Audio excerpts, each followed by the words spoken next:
सूरत शहर के 164 उधना विधानसभा भाजपा परिवार एकता यात्रा पदयात्रा का आयोजन भारत देश के एकता और अखंडता के शिल्पी भारत रत्न लौह पुरुष श्री सरदार वल्लभ भाई पटेल साहब की 150वीं जन्म जयंती पर 164 उधना विधानसभा द्वारा आयोजित यूनिटी मार्च एकता यात्रा में सभी पदयात्रा का भव्य आयोजन हुआ, जो पांडेसरा के गुजरात हाउसिंग बोर्ड पानी की टांकी से शुरू होकर उधना बीजेपी कार्यालय तक का आयोजन हुआ। इस कार्यक्रम में उधना और पांडेसरा की सभी भारतीय जनता पार्टी के पार्षद और कार्यकर्ता भारी संख्या में मौजूद रहे और सुरक्षा और ट्रैफिक को लेकर पांडेसरा और उधना पुलिस तैनात रही। महानगर पालिका के अधिकारी और पदाधिकारी भी मौजूद रहे।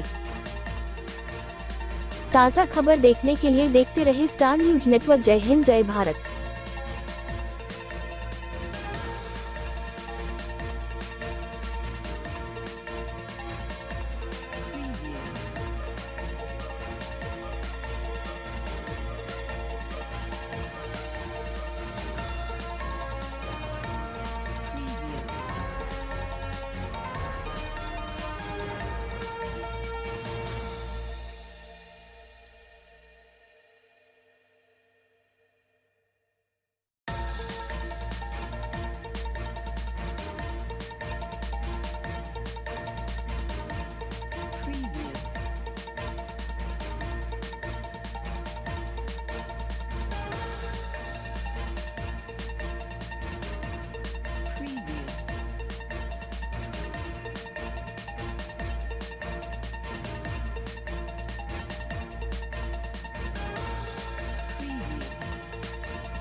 माता के वंदे जय सरदार।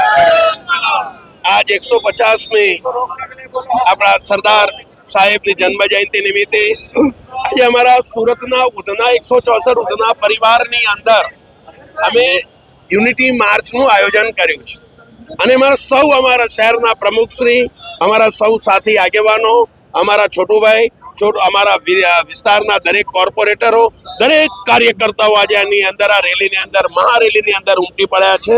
આ સરદાર સાહેબની 150મી જન્મ જયંતિ એટલે ભારતનું એક સ્વપ્ન, એક ભારતનું સ્વપ્ન, એક ભારતના સ્વપ્ન દ્રષ્ટા હતા અમારા સરદાર પટેલ સાહેબ અને એમને 562 રજવાડાઓને જ્યારે એકત્રિત કરીને નવા ભારતનું જ્યારે નિર્માણ કર્યું ત્યારે એ આપણે આજે જોઈ રહ્યા છે। આજે આપણને એ નવા ભારતનું નિર્માણ દેખાઈ રહ્યું છે। મિત્રો, સ્વરાજની વાત હોય, બારડોલી સત્યાગ્રહની વાત હોય, ખેડૂતોના ન્યાય માટેની વાત હોય, ન્યાયપાલિકાની વાત હોય, ત્યારે સર્વ જગ્યાએ દરેક જગ્યાએ સરદાર સાહેબ આગળ વધીને અડીખમ રીતે આપણા ભારતના નવા ભારતના નિર્માણ માટે ઉભા રહ્યા છે. મિત્રો, આજે બહુ અસંખ્ય સંખ્યાની અંદર બહુ મોટી સંખ્યાની અંદર અમારે ત્યાં રેલીની અંદર અમારો પરિવાર જોડાયો છે અને અમે એ સંદેશ આપવા માંગીએ છીએ, એક ભારત શ્રેષ્ઠ ભારત. આનો જે સંકલ્પ કર્યો હતો એ સંકલ્પ આજે આપણા ભારતને અંદર ચરિતાર્થ થયો છે. બીજી એક મારે વાત આપણે સૌને કહેવી છે, આપણા માધ્યમથી આખા દેશને કહેવી છે કે સરદાર પટેલે 562 રજવાડા જો ભેગા ન કર્યા હોત, એકત્રીકરણ ન થયું હોત અને એની અંદર એકાદ રજવાડું વચ્ચેથી છૂટી ગયું હોત, જેવું કે હૈદરાબાદના નિજામે આપણને ના પાડી હતી, સરદારને ના પાડી હતી કે અમે તમારી સાથે ભારતમાં જોડાવા નથી માંગતા, અમે અમારું સ્વતંત્ર રાષ્ટ્ર ઈચ્છીએ છીએ અને અમે પાકિસ્તાન સાથે જોડાવાની કોશિશ કરી રહ્યા છીએ, અમે પાકિસ્તાન સાથે જોડાવા ઈચ્છીએ છીએ. ત્યારે સરદાર પટેલે તન મન અને ધનની જ્યારે વાત આવે ત્યારે એમની સાથે દરેક વસ્તુને ધ્યાનમાં રાખી અને ફક્ત 5 દિવસની